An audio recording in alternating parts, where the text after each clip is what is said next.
Hey friends, hope you guys are doing awesome. In this video, we are going to share 3 simple things that you can do to totally change the way that you guys deal with conflict so you're not feeling like you want to kill each other, but in the end you're feeling like you want to be unified again. If you're like us, that day you said I do, you meant it when you said, till death do us part. What you thought would be a fairy tale and a happily ever after has turned into one of the toughest things that you've ever gone through in your life. We believe that God designed our marriages to be a blessing that brought us so much joy and so much happiness, as well as brought us closer to Him. Unfortunately, that's not what's taking place today in our world. Marriages are ending at an unbelievable rate. Families are being torn apart and people's lives are being changed forever. Welcome to Abiding Love Radio. My name is Terry McCabe. And I'm Katie McCabe. In this podcast, our hope is to encourage you, pray for you, and give you tips, tools, and resources that you can use to help your marriage today so that your marriage will thrive tomorrow.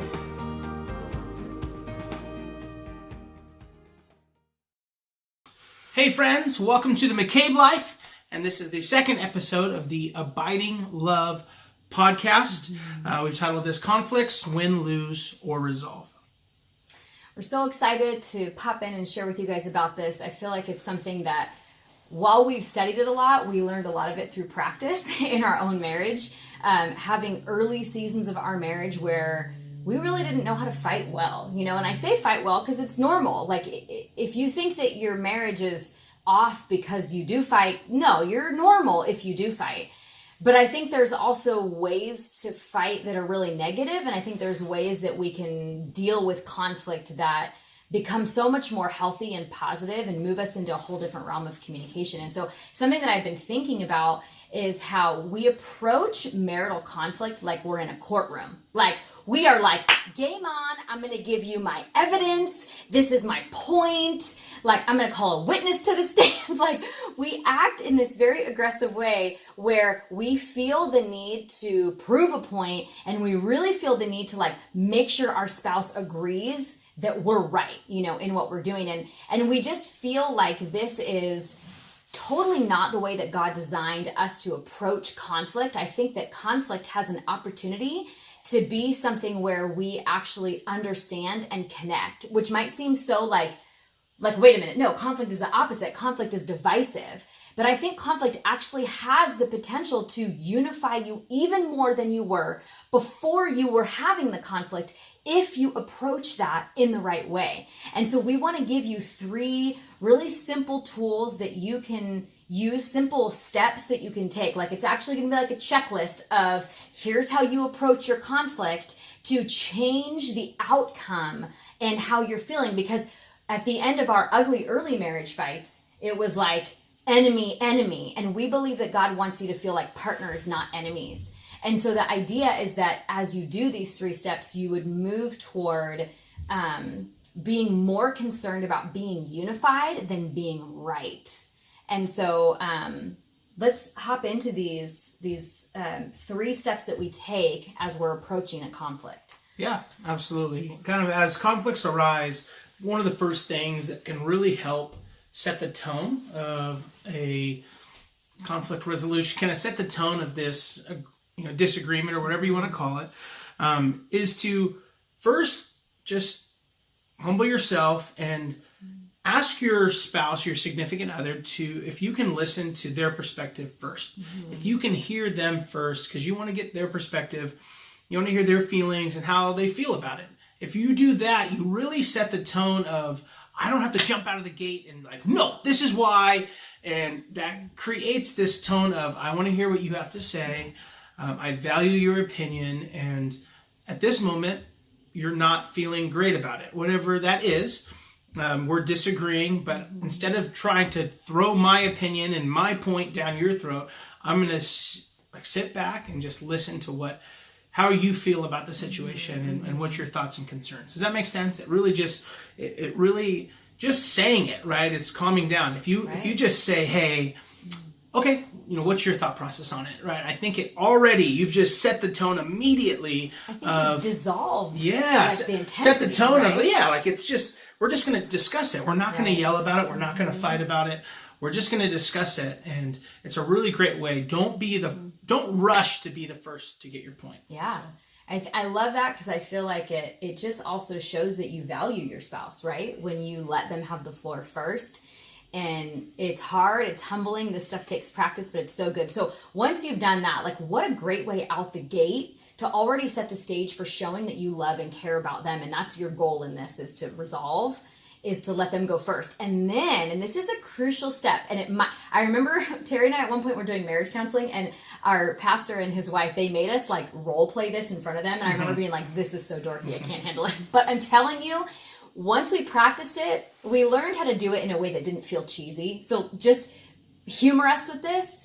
And I promise you that if you stick to this second one, you will learn how to do it in a way that is respectful and natural and not feeling dorky. So the second step is you're going to do what's called active listening, where when your spouse has shared their feeling or their concern or their perspective, depending on what the conflict is, you're going to say, so if I'm hearing you correctly, you're feeling X, Y, and Z, or you're concerned about this and this, or your thoughts are this. And get that confirmation from them and say, I can really see how you would feel that way, or I can totally understand why you would have that thought process. It is this massive validation of where they're coming from. And what happens, men, when you do that to your wives, is they feel so loved. And women, when you do that to your husbands, they feel like you respect their opinion. And if you saw our last podcast, we talked so much about women need love and men need respect. And so you could say the exact same thing, but women, as you say it to your husband, they're like, oh, she respects what I think. She respects my point of view. And men, as you say it to your wife, she feels like, oh, he loves me, he values me, he cherishes me. And that's that result there. So you have this active listening where you make sure you understand what they're saying, and you demonstrate that you see how that they could get there. And it really is a powerful way to help bring down, again, you're continuing that dissolving process as you then move into what would be step 3. Yeah.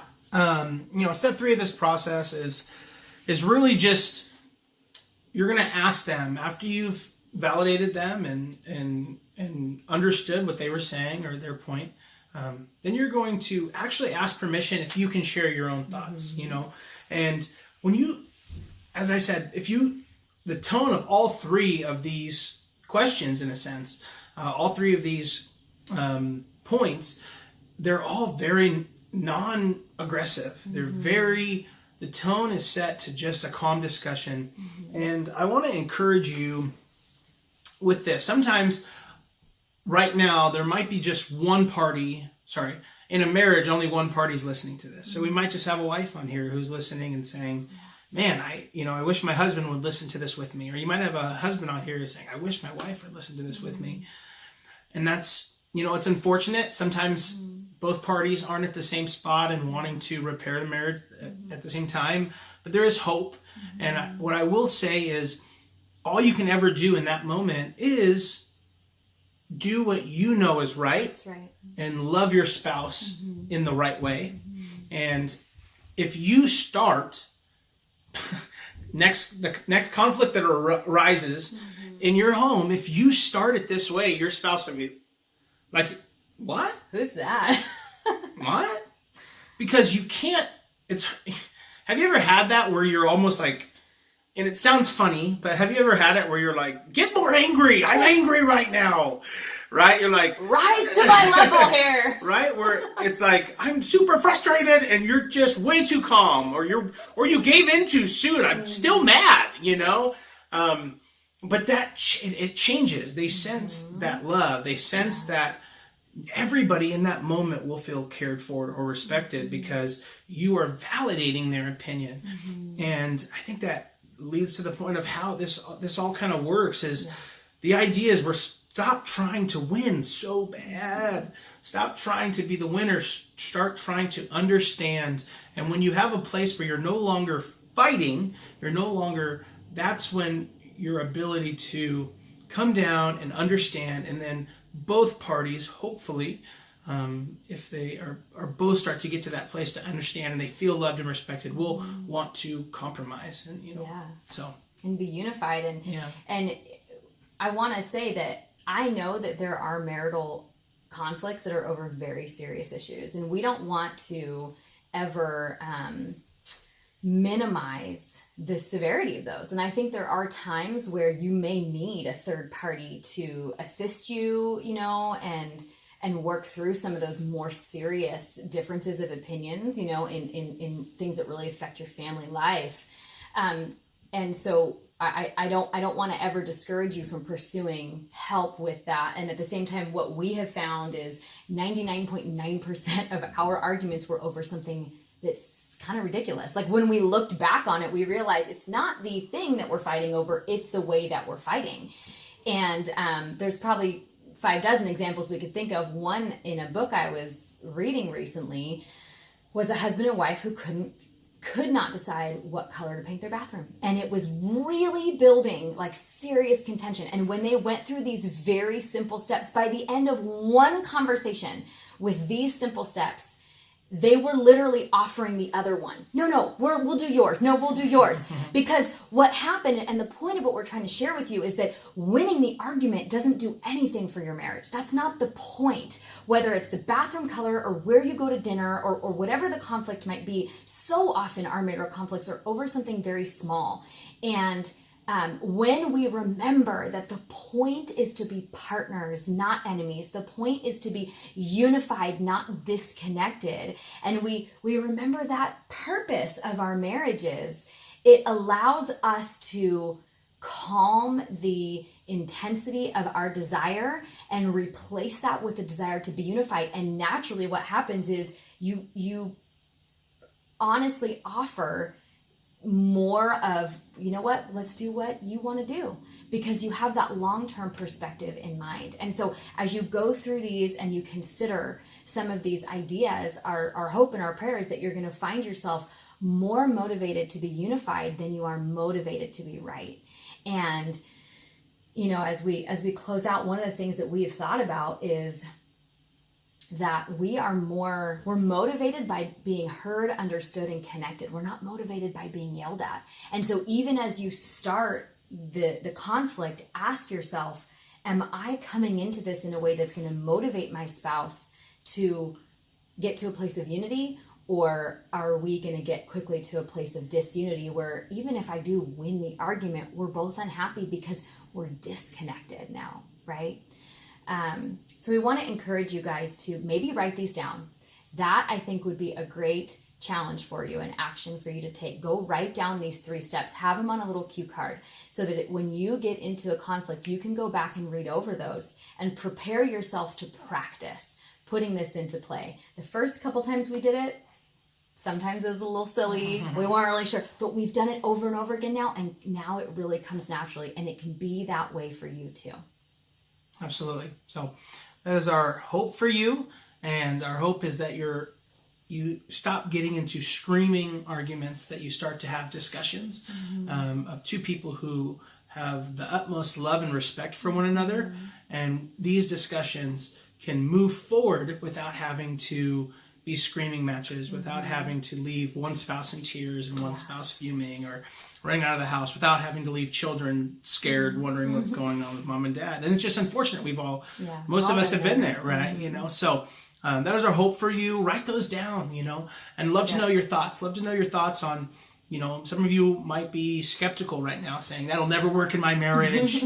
And I challenge you to ask, or are you the one that does most of the yelling then, right? Are you the and it's, you know, and there's always somebody, right? And what it is I think human nature is for us to desire to have our point proven. But really ask yourself, do you ever feel edified at the end of any of those conversations? Do you feel like your marriage has moved forward because you won, or you made some point that you thought won, even though your spouse never acknowledged it, and you're both still like this? So it's our encouragement for you. We hope that you take it into practice, but I'd love to know your thoughts. Love to know what you think about these 3 steps of conflict resolution. So thanks so much. I look forward to serving you guys more and giving you more tips, tools, and resources to help your marriage thrive. And thank you. Pray for you guys. Have a good one.